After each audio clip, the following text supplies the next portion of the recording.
Okay. ముగించేద్దాము ఈ రోజుతోటి ఈ వాక్యాన్ని.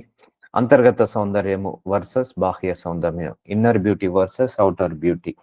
సో, ఇప్పుడు అర్థమైంది కదా అండి? మన చాలా మంది మనం ఫిజికల్ హ్యాండిక్యాప్ వాళ్ళని చూస్తాము. సో, అందరిలో కూడా కాళ్ళు, చేతులు అందరికి బాగున్నాయి. కానీ చాలా మంది కూడా మెంటల్లీ హ్యాండిక్యాప్డ్ చూస్తాం మనం. అంటే ఆ సౌందర్యము అనేది లేకపోతుంది. అంటే రాను రాను మనుషులలో ఆ మానవత్వము, ఆ మంచితనము, ఆ ప్రేమ గుణము, ఆ సహనము, ఆ ఓపిక, ఆ దీర్ఘశాంతము ఇవన్నీ గూడా కోల్పోతున్నాడండి. ఆ అంతర్గత సౌందర్యము వెళ్ళిపోతుంది. మనిషిలో నుంచి వెళ్ళిపోయింది యాక్చువల్‌గా. ఎక్కడ కూడా లేదు. ఎక్కడ చూడు అన్యాయమే, ఎక్కడ చూడు అక్రమమే, ఎక్కడ చూడు మోసమే. ఈ అన్యాయం, అక్రమం ఎక్కడి నుంచి మొదలవుతది? హృదయం నుంచే మొదలవుతది. దొంగతనాలు ఎక్కడ మొదలు? హృదయం నుంచే. వ్యభిచారం హృదయం నుంచే. చెడుతనము హృదయం నుంచే. అబద్ధాలు హృదయం నుంచే. ఇవన్నీ మనిషి మొదటి శత్రువు గుర్తుపెట్టుకోండి. మనం ఎప్పుడు గూడా మొదటి శత్రువు మనమే. సో, మన యొక్క ఆలోచించే విధానమే మనం మొదటి శత్రువు. మొదటి మిత్రువు గూడా మనమే. మనం ఒకరు మనిషి బాగుపడ్డాడంటే 100 కారణాలుంటాయండి. చెడిపోయాడంటే గూడా 100 కారణాలుంటాయి. సో, సొంత జ్ఞానం ఉండాలి. మంచిగా ఆలోచించే గుణం ఉండాలి. సో, ఇవన్నీ కూడా మనము డెవలప్ చేసుకోవాలి ఈ నేచర్. ఈ నేచర్ ఎవరిది? యేసయ్య నేచర్‌ది. మనందరం గూడా ఏ నేచర్‌లో ఎదగాలి? యేసయ్య నేచర్‌లో ఎదగాలి. కాబట్టి we need to brush up our nature. మన నేచర్‌ని బ్రష్ అప్ చేసుకుందాం. చూద్దాము. యేసు ప్రభువారు ఒక సందర్భంలో అంటున్నాడు.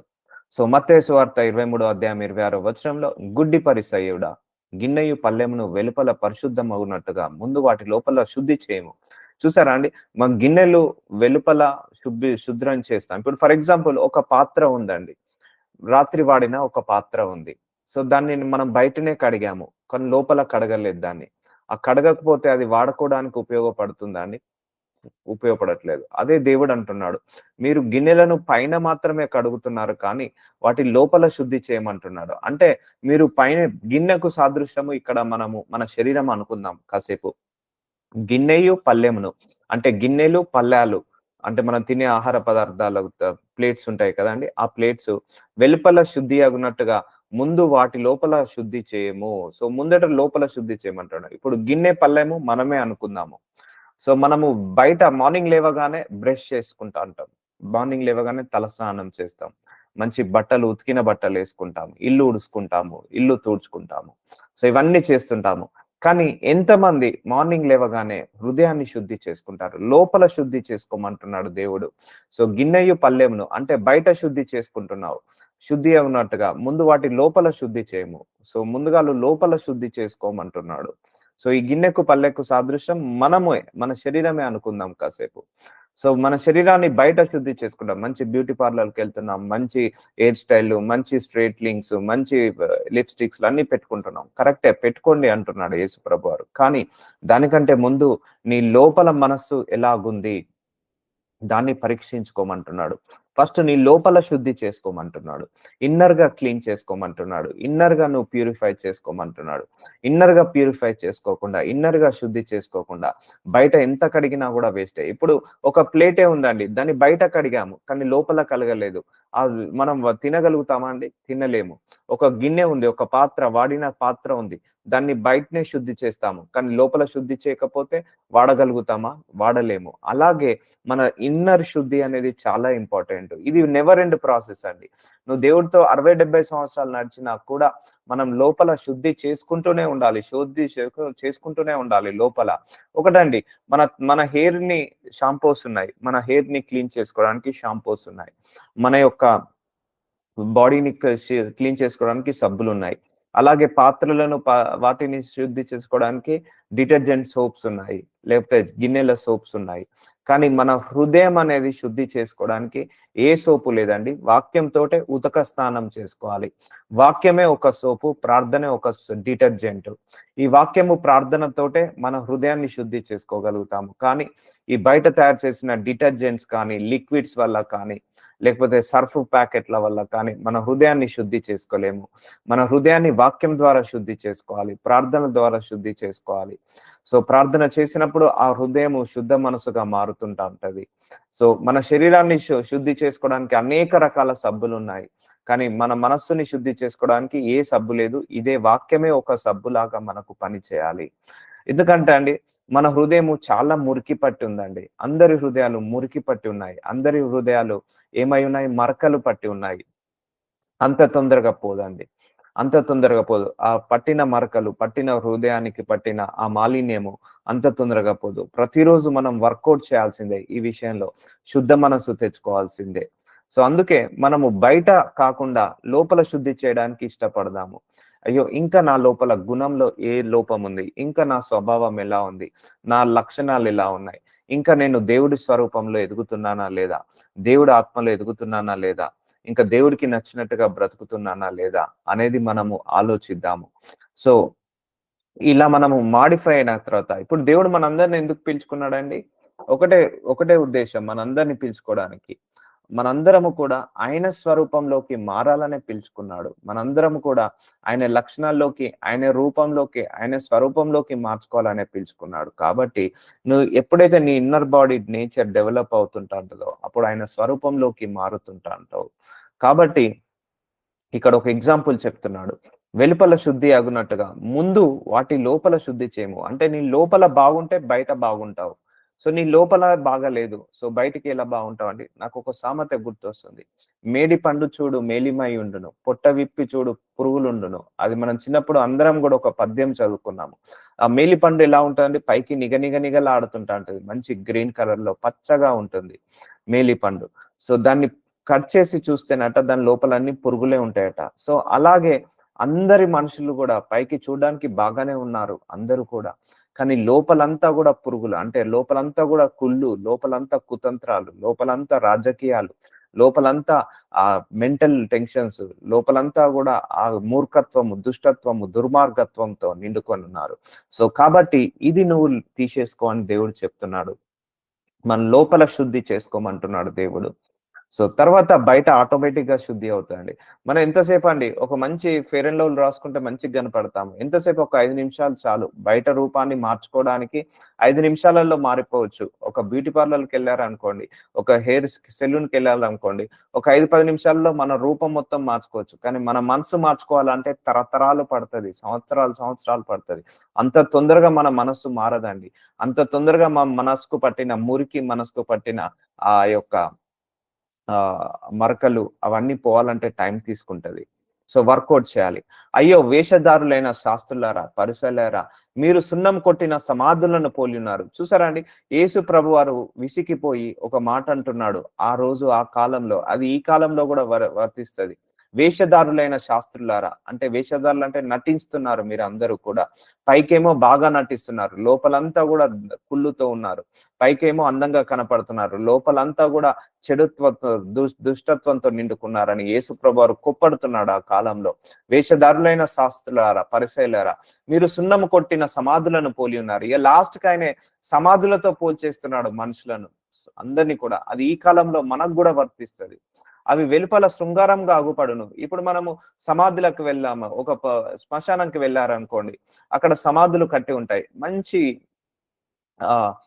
గ్రానైట్స్ తోటి, మంచి టైల్స్ తోటి, black colour, white colour designs తోటి అవి ఎలా తయారవుతాయండి? మంచి సున్నమేసి మంచిగా తయారవుతుంటా ఉంటాయి.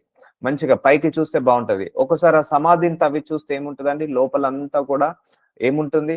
కుళ్ళిపోయిన శవం ఉంటుంది. ఎముకలు, ఎండిపోయిన ఎముకలు, కుళ్ళిపోయిన శవం ఉంటుంది ఆ సమాధుల లోపల.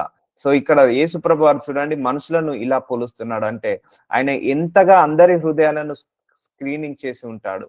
సో మీరు సున్నము కొట్టిన సమాధులను పోలి ఉన్నారు. అవి వెలుపల శృంగారంగా అగుపడును గాని లోపల చచ్చిన వారి ఎముకలతో సమస్త కల్మషముతోను నిండి ఉన్నవి.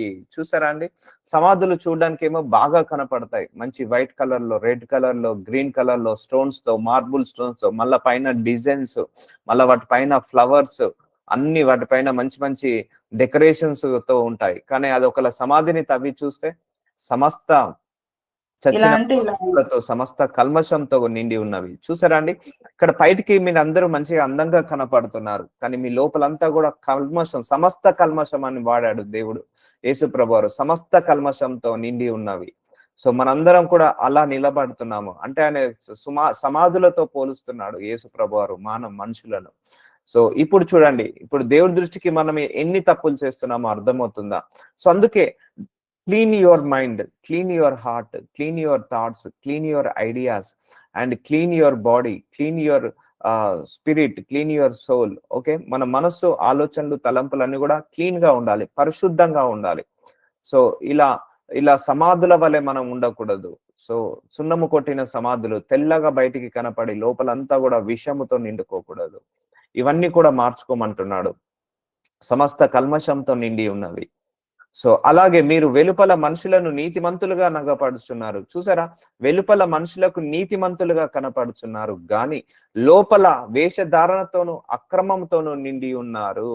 చూసారా అండి, బయటికి వెళ్తున్నాం, బ్యూటీ పార్లర్కి వెళ్తున్నాం, మెన్స్ పార్లర్కి వెళ్తున్నాం, మంచి మంచి డ్రెస్సెస్ వేసుకుంటున్నాం, మంచి మంచి కాస్ట్యూమ్స్ వేసుకుంటున్నాం, మంచి మంచి పట్టు చీరలు, మంచి మంచి బంగారు నగలు, మంచి మంచి వస్త్రాలు, వస్త్రాలంకరణ, కేశాలంకరణ, మంచి మంచి హెయిర్ ఆయిల్స్ పెడుతున్నాం, మంచి మంచి డిటర్జెంట్ సోప్స్ పెడుతున్నాం. పెట్టండి, పర్లేదు, అది కాదన్నాడు దేవుడు.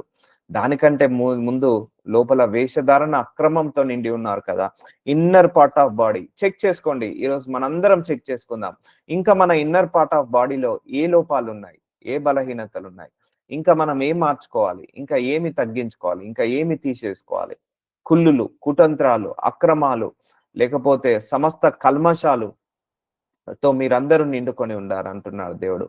మీరు వెలుపల మనుషులకు నీతిమంతులుగా కనపడుతున్నారు. మనుషులకు నువ్వు గొప్పవాడిగా కనపడుతున్నావు, నీతిమంతుడుగా కనపడుతున్నావు. అదే నీ లోపల నీతి ఉందా లేదా? చాలా మంది బయటికి నవ్వుతారండి, లోపలంతా విషయమే.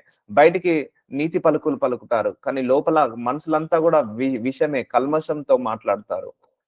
బయటికి బాగున్నావా అని అడుగుతారు, వీడు బాగుంటే, వీడు బాగలేకపోతే బాగుండని లోపల అనుకుంటా అంటారు. బయటికి నీతిమంతుడుగా కనపడతారు, బయటికి పరిశుద్ధులుగా కనపడతారు, కానీ లోపలంతా కూడా అవినీతి, లోపలంతా కూడా అపరిశుద్ధత. సో ఇలా ఉన్నారు మీరు, లోపల వేషధారణతో అక్రమంతో నిండి ఉన్నారు. సో వేషధారణ దేవుడికి నచ్చదండి, దేవుడికి అస్సలు నచ్చదు. సో నువ్వు లోపల ఎలాగుంటున్నావో బయట కూడా అలాగే ఉండాలి. సో నీ లోపల, బయట నువ్వు నీతిమంతుడిగా కనపడుతున్నావా, అయితే నీ లోపల నీతిమంతుడిగా నువ్వు మారాల్సిందే. సో ఇలా బయట ఒకలాగా లోపల ఒకలాగా ఉండడం దేవుడికి ఇష్టం ఉండదు. అర్థమవుతుందండి. చాలా మంది మన ముందు తేనె పూసిన కత్తిలాగా తీయటి మాటలు మాట్లాడతారు, మన వెనకాల ఒక నాగుపాం విషం లాగా కక్కుతా అంటారు, విషాన్ని కక్కుతుంటా అంటారు. సో వేషధారణ. సో బయటికి మాత్రం నీతిమంతుడుగా, మంచివాడిగా నటిస్తున్నావు, లోపలంతా కూడా వాళ్ళు లేనప్పుడు. చాలా మంది కూడా ముందున్నప్పుడు పొగుడుతారు, మన వెనుక పోగానే ఇమీడియట్ గా తిడుతుంటా అంటారు. వేషధారణ, దీన్ని అక్రమం అంటారు. సో అందుకే నీ లోపల ఎలాగుంటున్నావో బయట అలాగే ఉండాలి, బయట ఎలాగుంటున్నావో లోపల అలాగే ఉండాలి. సో బయటకి మాత్రం నీతిమంతులుగా కనపడి లోపల మాత్రం వేషధారణ అక్రమంతో నిండి ఉండద్దు అని దేవుడు చెప్తున్నాడు. అర్థమవుతుందా అండి? సో అందుకే focus on your inner beauty, focus on your inner character. ఇంకా ఏం మార్చుకోవాలి, ఇంకా ఏం తీసేసుకోవాలి, ఇంకా ఏం తగ్గించుకోవాలి, ఇంకా ఏ గుణంలో ఎదగాలి, ఇంకా ఏ ఫలంలో ఎదగాలి. So focus on this area. So మన హృదయాన్ని బట్టి దేవుడు ఆనందపడతాడండి, మన ఆలోచనను బట్టి ఆనందపడతాడు. సో మన యొక్క తలంపులను బట్టి దేవుడు ఆనందపడతాడు. సో ఎప్పుడైనా మన తలంపులు, ఆలోచనలు, మనసు అన్ని కూడా నీతిగా ఉండాలి, నిజాయితీగా ఉండాలి. ఒకటే గుర్తుపెట్టుకోండి, మన కళలో కూడా, మన తలంపులో కూడా ఒకరికి చెడు చేయాలన్న ఆలోచన రావద్దు. మన తలంపులలో కూడా, మన ఆలోచనలో కూడా చెడు చేయాలని, లేకపోతే అన్యాయం చేయాలని, అక్రమం చేయాలని ఆలోచన కూడా రావద్దు. అందుకే నీ ఆలోచనలు కూడా పరిశుద్ధంగా ఉండాలి. మనసులో కూడా పరాయి స్త్రీ, పరాయి పురుషుడు రాకూడదు, అంత పవిత్రంగా ఉండాలి. సో దేవుడు అంత పవిత్రత కోరుకుంటున్నాడు. యేసు ప్రభువారు ఇలాగే బతికాడు. అందుకే అక్కడ ఉన్న మనుషులందరినీ చూసి ఆయన సమాధులతో పోల్చాడు, సున్నపు కొట్టిన సమాధులతో పోల్చాడు. అది ఈ కాలంలో కూడా ఉన్నారండి, అందరం కూడా, అది మనం కూడా ఉన్నాము. సో మనం కూడా ఇంకా మార్చుకోవాలి. అందరు నోబడీ ఈస్ పర్ఫెక్ట్. నేను చెప్తున్నా కదా, ఇంకా మనం మార్చుకోవాల్సింది, ఇంకా మనం తీసుకోవాల్సింది చాలా ఉంది. ఆ వేషధారణ నుంచి బయటపడాలి. అదొక అపవాది క్రియ, వేషధారణ. అక్రమంతో నిండి ఉన్నారు లోపలంతా, అదంతా బయటికి రావాలి. యేసు ఎలవ కొండకు వెళ్ళెను. John 8th chapter 1st verse. తెల్లవారగానే యేసు తిరిగి దేవాలయంలోకి రాగా ప్రజలందరూ ఆయన యుద్ధకు వచ్చిరి గనక ఆయన కూర్చుండి వారికి బోధించుచుండెను. సో యేసు ప్రభువారు తెల్లవారగానే వచ్చి అందరికి వాక్యాన్ని బోధిస్తున్నాడు. నాకు ఇష్టమైన వర్స్ ఈ సీను, ఈ సిచ్యువేషన్ నాకు బైబిల్లో చాలా ఇష్టం అండి. చూద్దాము. శాస్త్రులు, పరిసయ్యులు. సో అక్కడ ఉన్న సేవ చేసే వాళ్ళు, శాస్త్రులు, పరిసయ్యులు వ్యభిచారమందు పట్టబడిన ఒక స్త్రీని తోడుకొని వచ్చి ఆమెను మధ్య నిలువబెట్టి, సో వ్యభిచారంలో చేసిన ఒక స్త్రీని పట్టబడి ఆమెను మధ్యలో నిలబెట్టారట యేసు ప్రభువారి దగ్గర. సో బోధ కూడా ఈ స్త్రీ వ్యభిచారం చేయుచుండగా పట్టబడెను. సో ఈ స్త్రీ వ్యభిచారం చేస్తుండగా పట్టబడ్డది. కాబట్టి అట్టి వారిని రాళ్ళు రువి చంపవలని ధర్మశాస్త్రంలో మోసే మనకు ఆజ్ఞాపించను కదా. ఎవరైనా భర్తను చీట్ చేసిన, భార్యను చీట్ చేసిన, ఆ కాలంలో దేవుడు ఒక కండిషన్ పెట్టాడు, వాళ్ళను రాళ్లతో కొట్టి చంపాలి. ఎందుకు అంటే అలా భయం ఉంటేనన్నా కూడా వాళ్ళు కంట్రోల్లో ఉంటారని. సో భయం లేకపోతే ఒకటే గుర్తుపెట్టుకోండి, దేవుడి భయం లేకపోయినా, లేకపోతే లా భయం లేకపోయినా, లేకపోతే గవర్నమెంట్ భయం లేకపోయినా మనిషి చెల్లా చెదురవుతాడండి. ఇప్పుడు లోకంలో ఇన్ని అక్రమాలు, మోసాలు, అన్యాయాలు, అక్రమ సంబంధాలు ఎందుకు పెరుగుతున్నాయంటే భయం లేకపోవడం వల్లనే. మనిషికి భయం అనేది చాలా ఇంపార్టెంట్ అండి. భయం అంటే ఇంకో రకం భయం కాదు. తప్పు చేస్తే నాకు ఈ శిక్ష పడుతుంది, తప్పు చేస్తే నాకు ఈ శిక్ష. ఆ కాలంలో తప్పు చేస్తే ఈ శిక్ష పడుతుందండి. ఎవరైతే అక్రమ సంబంధం, వ్యభిచారం చేస్తారో వాళ్ళ మీద రాళ్ళు వేసేవారు. ఆయనను నీవేమి చెప్పుతున్నావు అని ఆయన అడిగిరి. సో అక్కడ ఉన్న పరిసయ్యులు, సద్దకాయలు, శాస్త్రులు అందరూ కూడా ఒక తప్పు చేసిన లేడీని తీసుకొచ్చి దేవుడి ముందు కూర్చోబెట్టి, ఇగో తప్పు చేసింది, మరి నువ్వేమంటావు, నువ్వేం చెప్తావు అని ఆయనను అడుగుతున్నారు. ఆయన మీద నేరము మోపవలనని ఆయనను శోధించుచు ఇలాగా అడిగిరి. చూసారా, ఆయన మీద నేరము మోపవలనని. సో ఇలా ఎప్పుడు చేయొద్దండి. మనం ఎప్పుడు కూడా జెన్యూన్ గా ఉండాలి, హానెస్ట్ గా ఉండాలి. ఎప్పుడు కూడా ఒకరి మీద చెడుగా మాట్లాడొద్దు, ఎప్పుడు కూడా ఒకరి మీద నేరం మోపొద్దు, ఎప్పుడు కూడా ఒకరి మీద, ముఖ్యంగా నీతిమంతుడి మీద ఎప్పుడు నేరం మోపొద్దు. ఆయన నీతిమంతుడు, ఆయన మీదనే నేరం మోపాలని అక్కడ వాళ్ళు ప్రణాళిక వేస్తున్నారు. అంటే వాళ్ళ హృదయం అయిపోయింది, చెడైపోయింది. సో నువ్వు ఒకరికి చెడు చేయాలనే ఆలోచన వచ్చినా కూడా అది దేవుడి దృష్టికి నేరమే అండి. సో ఇక్కడ వాళ్ళందరూ కూడా నేరం మోపుతున్నారు యేసు ప్రభువారి మీద. ఆయన తప్పు చేయకున్నా కూడా ఆయన మీద నేరం మోపుతున్నారు. ఆ ఆలోచన కూడా రావద్దు. ఇక్కడ వాళ్ళకి ఆలోచన వచ్చింది ఆయన మీద నేరం మోపాలని. అయితే యేసు వంగి నేల మీద వేలుతో ఏమో రాయిచుండెను. వారు ఆయనను పట్టువదలక అడుగుచుండగా ఆయన తల ఎత్తి చూచి, మీలో పాపము లేనివాడు. చూసారండి, మీలో పాపము లేనివాడు, పాపము చేసిన వాడు కాదు, పాపము లేనివాడు మొట్టమొదట ఆమె మీద రాయి వేయవచ్చు అని వారితో చెప్పి. చూసారండి, అంటే మీలో పాపం చేసిన వాడు అనట్లేదు, పాపం లేనివాడు. అంటే వీళ్ళందరూ కూడా వ్యభిచారము ఆమె శరీరంతో చేస్తే వీళ్ళందరూ మనసులతో కూడా చేస్తున్నారు వ్యభిచారాన్ని. అంటే తలంపులలో కూడా వాళ్ళకు కోపం ఉంది, తలంపులలో ద్వేషం ఉంది, తలంపులతో పాపం చేస్తున్నారు, తలంపులలో దుష్టత్వం ఉంది, దుర్మార్గత్వం ఉంది. వాళ్ళ లోపలనే ఇన్బిల్డే వాళ్ళకు పాపం ఉంది వాళ్ళకు. అందుకే మీలో పాపము లేనివాడు మొట్టమొదట ఆమె మీద రాయి వేయచ్చవని వారితో చెప్పి. సో మన అందరిలో కూడా తప్పులు ఉన్నాయండి. మనం ఇతర తప్పులను తీస్తున్నాము, మన అందరిలో కూడా పొరపాట్లు ఉన్నాయి, మనం ఇతరుల పొరపాట్లను తీస్తున్నాము. మనందరిలో కూడా నెగిటివిటీ ఉంది, కానీ ఇతరుల నెగిటివిటీ చూస్తున్నాము. సో అందుకే యేసుప్రభు అన్నాడు, మీలో పాపం లేనివాడు మొట్టమొదట ఆమె మీద రాయి వేయచ్చు. సో ఇప్పుడు అడుగుతున్నాడు దేవుడు మనందరిలో కూడా, మన లోపల ఏ పాపము నివసిస్తుంది? నువ్వు చేయట్లేదు, శరీరంతో చేయట్లేదు, కానీ నీ మనస్సు ఎలాగుంది, నీ ఆలోచనలు ఎలా ఉన్నాయి, నీ తలంపులు ఎలాగున్నాయి, నీ ఐడియాస్ ఎలా ఉన్నాయి, నీ ఉద్దేశాలు ఎలా ఉన్నాయి. సో ఇవన్నీ కూడా మనం కాన్సన్ట్రేట్ చేయాలండి. అందుకే keep always your mind be holy, keep always your ideas be holy, keep always your heart be holy, keep your body be holy, keep your soul, spirit, thoughts will be holy. ఇవే మనిషిని correct చేస్తున్నాయి. అక్కడ మీలో పాపము లేనివాడు అంటున్నాడు యేసు ప్రభువారు, పాపము చేసిన వాడు అనట్లేదు.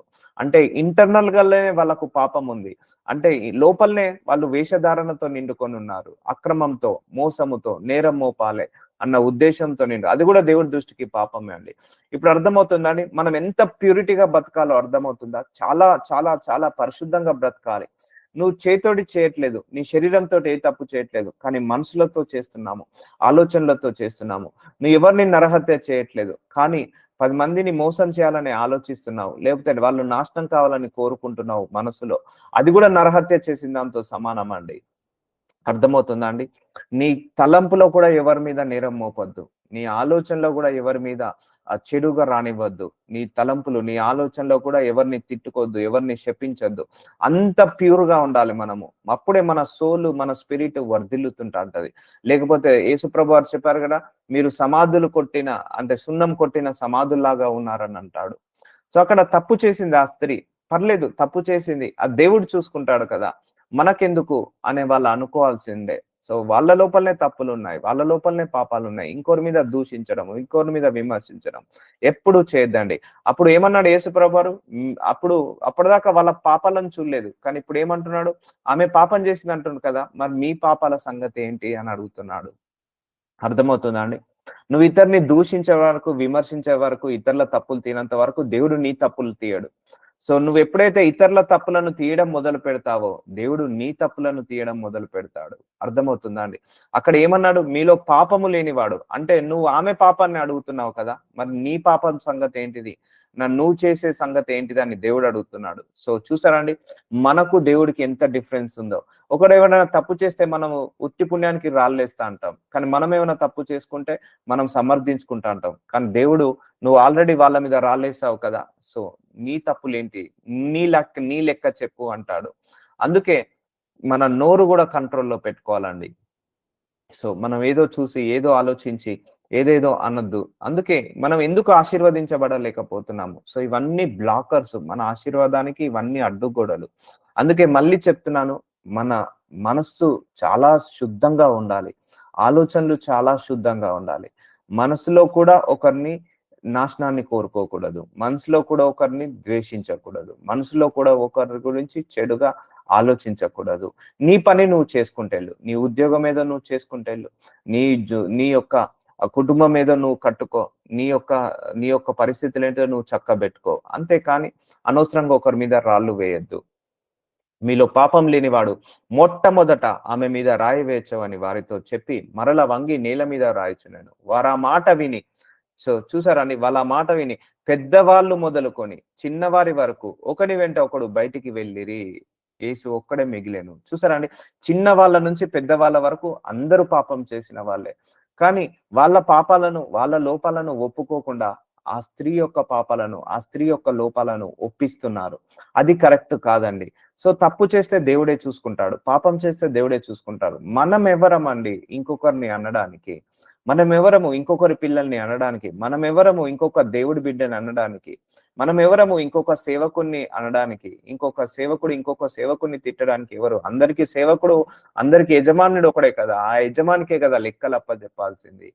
సో అర్థమవుతుందా అండి?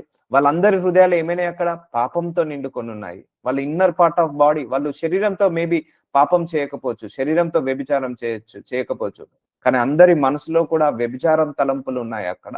అందుకే వాళ్ళందరూ కూడా రాయి వేయలేకపోయారు, వేయలేకపోయారు. వాళ్ళు పాపంతో నిండుకొని ఉన్నారు, ఆ దుష్టత్వంతో, దుర్మార్గత్వంతో, వ్యభిచారం శరీరంతో చేయకపోయినా మనసులతో చేస్తున్నారు వాళ్ళు. అందుకే దేవుడు అన్నారు, మీ లోపల పాపము లేనివాడు. సో ఇప్పుడు చెప్తున్నాడు, మనందరిని అడుగుతున్నాడు, మీ లోపల ఏ పాపం ఉంది? అప్పుడు నువ్వు ఇతరుల లోపాలను చూడు. సో అవసరం లేదు, మనకు ఇతరుల లోపాలతో మనకు సంబంధం లేదండి. ఒకటే గుర్తు పెట్టుకోండి, దేవుడు ఎవరిని ఇష్టపడతాడు తెలుసా అండి? తన లోపాలను తను గ్రహించి, తన లోపాలను, తన బలహీనతలను, తన పాపాలను తెలుసుకొని వాటిని సరి చేసుకోవాలని అనుకున్న వాడిని దేవుడు తప్పకుండా కాపాడుతాడు. కానీ వాడు లోపాలను పక్కకు పెట్టేసి, ఇతరుల లోపాలను చూసి, ఇతరుల పొరపాట్లను చూసి, ఇతరుల తప్పులను వెతికి, పాపాలను వెతికి వాళ్ళను మార్చాలనుకునే వాళ్ళను దేవుడు ఎప్పుడు కూడా సహించలేడు. ఎప్పుడైతే నువ్వు మారాలనుకున్నప్పుడు దేవుడు నిన్ను మారుస్తాడు. అందుకే దేవుడు బైబిల్ గ్రంథాన్ని ఇచ్చింది ఎందుకండి? మనల్ని మనం మార్చుకోవడానికి దేవుడు బైబిల్ గ్రంథాన్ని ఇచ్చాడు. మనల్ని మనము సరి చేసుకోవడానికి దేవుడు చేశాడు. కానీ ఇప్పుడు ఈ కాలంలో ఏం జరుగుతుందంటే, ఆ బైబిల్ ఆ కాలంలో కూడా అంతే. ఈ బైబిల్ ఓపెన్ చేసి ఇగో ఈయన ఇది మాట్లాడుతున్నాడు, బైబిల్ ఓపెన్ చేసి ఇగో ఈమెలో ఇన్ని తప్పులు ఉన్నాయి, అన్ని పొరపాట్లు ఉన్నాయి. కాదండి, దేవుడు బైబిల్ నీ చేతికిచ్చింది నీ తప్పులు, నీ పొరపాట్లు, నీ పాపాలను సరి చేసుకోవడానికి. ఫస్ట్ నువ్వు చేసుకో, తర్వాత అందరినీ సరి చేస్తూ. సో నీ లోపలనే పాపం ఉండి ఒకరి మీద రాళ్ళేయడం ఎందుకు? అందుకే పెద్దవారు మొదలుకొని చిన్నవారి వరకు ఒకని వెంట ఒకడు బయటికి వెళ్ళిరి. చూసారా అండి, ఎవ్వరు కూడా రాయేయలేకపోయారు, అందరి లోపల పాపం ఉంది. This is one of my favourite situation.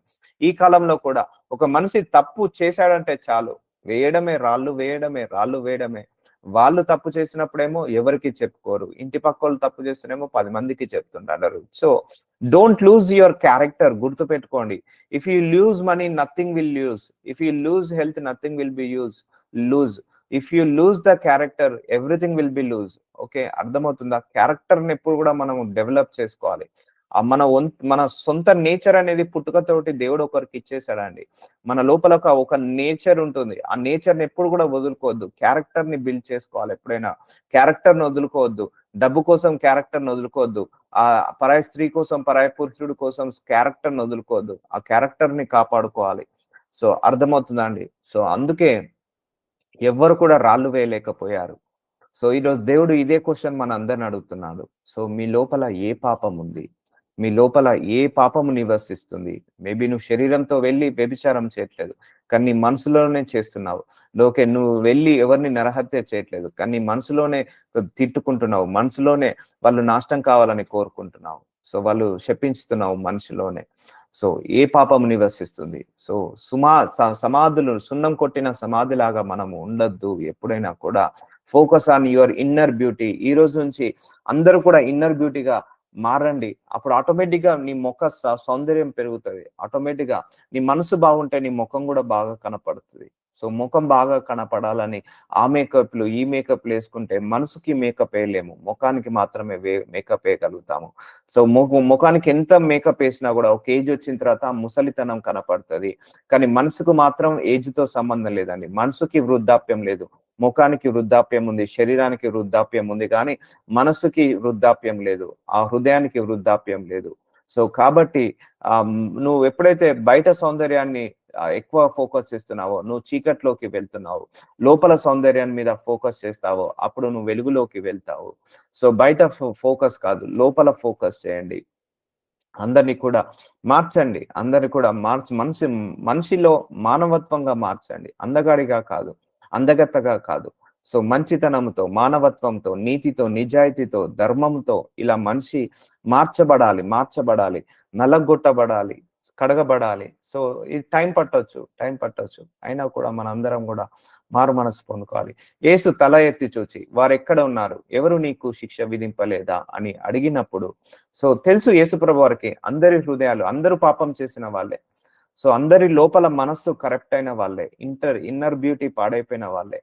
So ఎవరు నీకు శిక్షించవేలా అడిగినప్పుడు ఆమె లేదు ప్రభువా అనెను. అందుకు యేసు నేను నీకు శిక్ష విధింపను. చూసారండి, దేవుడే శిక్ష విధించట్లేదు, దేవుడే క్షమించేస్తున్నాడు. మనమెవరం శిక్ష విధించడానికి? ఒక మనిషి తప్పు చేశాడు అంటే చాలు, వాడి మీద ఎన్ని రాళ్ళేయాలో అన్ని రాళ్ళేస్తారు, ఎన్ని మాటలు అనాలో అన్ని అంటారు, ఇంకా 10 రాళ్ళు ఎక్కువనే ఇస్తారు, 10 మాటలు ఎక్కువనే అంటారు. ఒకటండి, నేను పాపం చేసిన శిక్షించేవాడు దేవుడే, మీరు పాపం చేసిన శిక్షించేవాడు దేవుడే. అందుకే ఒక మనిషి పడిపోయినప్పుడు, ఒక మనిషి పాపం చేసినప్పుడు వాడిని చూసి నవ్వుకోకండి. ఒక మనిషి పడిపోయినా, ఒక మనిషి పాపం చేసిన వాడిని పైకి లేవనెత్తాలి. వాడిని ఆ పాపంలో నుంచి బయటికి తీసుకురావాలి, ఆ బంధకాల్లో నుంచి తీసుకురావాలి బయటికి. కానీ వాళ్ళను క్రిటిసైజ్ చేయొద్దు, విమర్శించద్దు. తప్పు చేసిన ఎప్పుడు విమర్శించకండి. పాపంలో పడ్డవాడిని ఎప్పుడు కూడా విమర్శించకండి. పడ్డవాడు ఎప్పుడు కూడా చెడ్డవాడు కాదండి. ఆ టైంకి ఏదో సమయమో సందర్భమో వచ్చి పడిపోయాడు. అలా పడ్డవాడిని ఎప్పుడు కూడా చెడ్డవాడిగా చిత్రీకరించద్దు ఎప్పుడు కూడా. సో నిలబడ్డవాడు ఎవడు కూడా గొప్పవాడని కాదు. సో అందుకే ఇవన్నీ కూడా మనం డెవలప్ చేసుకోవాలి. ఒక మనిషి పడిపోయాడు అంటే ఎన్ని మాటలు అనాలో అన్ని మాటలు. ఎందుకంటారు? అదే మంచివాడు అనగలుగుతాడండి? అయ్యో వాడు పడిపోయాడట, మనం జాలి చూపిద్దాం, వాడికి చేతనైన సహాయం చేద్దాం, ఒక చేయి పట్టి పైకి లేపుదాము. ఇది ఇన్నర్ బ్యూటీ బాగున్న వాళ్ళ నేచర్. సరే పోనీలే, పడిపోని, ప్రార్థన చేద్దాము. వాడు ఆ పాపంలో ఉన్నాడట, ఆ వ్యభిచారంలో ఉన్నాడట, అయ్యో పరాయి స్త్రీ మోజులో ఉన్నాడట, పరాయి పురుషుడు మోజులో ఉందట. ప్రార్థన చేద్దాము, ప్రార్థన చేసి వాళ్ళను బయటికి లేపుదాము. లేకపోతే వాక్యం చెప్పి వాళ్ళను బంధకాల నుంచి బయటికి లేద్దాం. అది వద్దు, పాపం చేశాడు అంటే కథమే, వాడు సూసైడ్ చేసుకొని చచ్చిపోయే వరకు వాడిని గుచ్చి చంపుతారు మనుషులు. సో నీవు వెళ్ళి ఇక పాపము చేయకుమని ఆత్మీయతో చెప్పాను. సో దేవుడు ఒకసారి మనల్ని క్షమించిన తర్వాత మళ్ళీ మనము పాపం చేయొద్దండి. ఇక్కడ కూడా నేను కూడా నీకు శిక్ష విధించట్లేదమ్మా, నువ్వు మళ్ళీ ఇక పాపము చేయకని చెప్తున్నాను. సో దేవుడే అండి శిక్ష విధించేది, దేవుడే. మనందరినీ కూడా శిక్షించేది ఆయనే, రక్షించేది ఆయనే. ఇప్పుడు మనందరం కూడా లెక్క అప్ప చెప్పాల్సిందే ఆయనకే. సో మనం కొట్టుకుంటే దాంట్లో యూజ్ లేదు, మనం తన్నుకుంటే దాంట్లో యూజ్ లేదు, మనం తిట్టుకుంటే దాంట్లో యూజ్ లేదు. నేనైనా దేవుడి బిడ్డనే, మీరైనా దేవుడి బిడ్డలే, తప్పు చేసిన వాడైనా దేవుడి బిడ్డనే, పాపం చేసిన వాడైనా దేవుడి బిడ్డనే. ఆయనే కడుక్కుంటాడు, ఆయనే పైకి లేపట్టుకుంటాడు. వీలైతే నీ చేతనైతే మంచి చెయ్యి, చేత కాకపోతే చెడు మాత్రం చేయకు. నీ తలంపులో కూడా చెడుగా చేయకు. సో అందుకే పడ్డవాడు ఎప్పుడు చెడ్డవాడు కాదమ్మా. పాపం చేసిన వాళ్ళని ఎప్పుడు కూడా మనము తప్పుగా చూడొద్దు. యేసుప్రభు వారు ఎప్పుడు చూడలేదే. ఇప్పుడు మనందరం దేవుడి దృష్టికి ఎన్నో పాపాలు చేశాం. మనల్ని ఏమన్నా తప్పుగా చూసుకుంటున్నాడా? చూడట్లేదే. మనం ఆయన బిడ్డలము, రక్షించుకుంటున్నాడు, మార్చుకుంటున్నాడు. ఇప్పుడు మన పిల్లలే తప్పు చేశారనుకోండి, చంపుకుంటామా? చంపుకోం కదా. వాళ్ళని మార్చుకుంటాము. ప్రేయర్ చేసుకోనో, ప్రార్థన చేసుకోనో, వాళ్ళు బుదిరించో, బతిలాడో, బెత్తము, ఒక కట్టె పట్టుకొనో వాళ్ళను మార్చుకుంటాము. అలాగే దేవుడు కూడా మార్చుకుంటాడు పడ్డ వాళ్ళని. పాపంలో ఉన్న వాళ్ళని ఎప్పుడు కూడా క్రిటిసైజ్ చేయొద్దు, విమర్శించొద్దు. అయ్యో వాడికి ఏ కష్టం వచ్చిందో అని మనం పైకి లేవనెట్టాలి. సో కొంతమందికి అయితే కష్టం వచ్చిందంటే వీడికి మంచిగా దేవుడు చూశాడు, వీడి పొగరు వనగాలి. సో ఇలాంటి మాటలు అంటారు. వద్దు. అలాంటి ఇన్నర్ బ్యూటీ పాడైన వాళ్ళు ఇలాంటి మాటలు అంటారు. సో నాకు కూడా చాలా కష్టాలు వచ్చాయి. దేవుడు పరీక్షలు అలో చేశాడు. అలో చేసినప్పుడు చుట్టూ సమాజం కూడా అలాగే అంటుంది. So it's okay. దేవుడు చూసుకుంటాడు. సో కష్టాలు వస్తుంటాయి కామను, పరీక్షలు వస్తుంటాయి కామను. విశ్వాసంలో నిలకడగా ఉండడానికి దేవుడు కొన్ని ఇరుకుల గుండా, ఇబ్బందుల గుండా తీసుకెళ్తాడు. కామన్ అది. సో పాపంలో పడ్డప్పుడు వాడిని లేపగలిగే శక్తి ప్రభువుకు ఉంది. సో అది కామనే. కాబట్టి సో ఇన్నర్ బ్యూటీ అనేది చాలా ఇంపార్టెంట్. అర్థమవుతుందా? మరలా యేసు, నేను లోకమునకు వెలుగును, నన్ను వెంబడించేవాడు చీకటిలో నడవక జీవపు వెలుగని ఉండునని వారితో చెప్పాను. మనందరము యేసు ప్రభు వారిని నమ్ముతున్నాము. ఆయన ఎవరు? వెలుగు సంబంధి. ఆయన వెలుగులో నడిచాడు. ఆయనను వెంబడించే వాళ్ళందరూ కూడా వెలుగులో నడుస్తాము, చీకటిలో నడవక. ఎవరి ఇన్నర్ బ్యూటీ అయితే పాడైపోతుందో, ఆ దుష్టాత్మం, దుర్మార్గత్వము, చెడుతనము, ఆ అపవిత్రత, ఆ అజ్ఞానము, ఇవన్నీ ఎవరి లోపల ఉంటాయో వాళ్ళు చీకట్లో నడుస్తున్నట్టు గుర్తు పెట్టుకోండి. రిమెంబర్, నీ ద్వేషము చీకట్లో నెట్టేస్తుంది, నీ పగ చీకట్లో నెట్టేస్తుంది, నీ ప్రతీకారము చీకట్లో నెట్టేస్తుంది, నీ అసూయ నీ చీకట్లో నెట్టేస్తుంది. చాలా మందిలో అందంగా ఉన్న వాళ్ళలో ఒక బలహీనత ఉంటుంది. పొగరనే బలహీనత, అహంకారం అనే బలహీనత చాలా మంది అందంగా ఉన్న వాళ్ళలో. సో చాలా మంది అందంగా ఉన్నవారు ఎక్కువగా పరాయి స్త్రీలతో, పరాయి పురుషులతో చాలా మంది. కొంతమంది అందులో కూడా బ్యూటీగా ఉన్న వాళ్ళు, బ్యూటీగా మంచి మనసు ఉన్న వాళ్ళు కూడా ఉన్నారు. I'm not talking about everybody. ఆ బలహీనత తీసేయాలి. కొంతమంది అందంగా ఉండరు, కానీ వాళ్ళ లోపల పొగరు కూడా ఉండదు. సో అందంగా ఉండి పొగరుగా ఉండడం అది చాలా డేంజర్ అండి. అది తీసేసుకోవాలి. ఎప్పుడైనా కూడా ఆ పొగరు అనే ముళ్ళు తీసేసుకోవాలి. సో అందుకే ఇవన్నీ చీకట్లోకి నడుస్తున్నావు. నువ్వు చూడడానికి బాగానే ఉన్నావు, కానీ నీకు తెలియకుండానే నువ్వు చీకట్లో నడుస్తున్నావు. నడవక జీవపు వెలుగులని ఉండునని వారితో చెప్పాను. చూడండి, మళ్ళీ చెప్తున్నాను. మనస్సు పరిశుద్ధంగా, ఆలోచనలు పరిశుద్ధంగా, తలంపులు పరిశుద్ధంగా, ఉద్దేశాలు పరిశుద్ధంగా ఉన్నప్పుడు నీ శరీరము, నీ ఆత్మ, నీ ఆలోచన పరిశుద్ధంగా ఉంటుంది. నీ జీవితం కూడా అలాగే పరిశుద్ధంగా ఉంటుంది. Don't pollute your mind. So ఓకేనా? నీ మైండ్ ని పొల్యూట్ చేసుకోకు, కరెక్ట్ చేసుకోకు.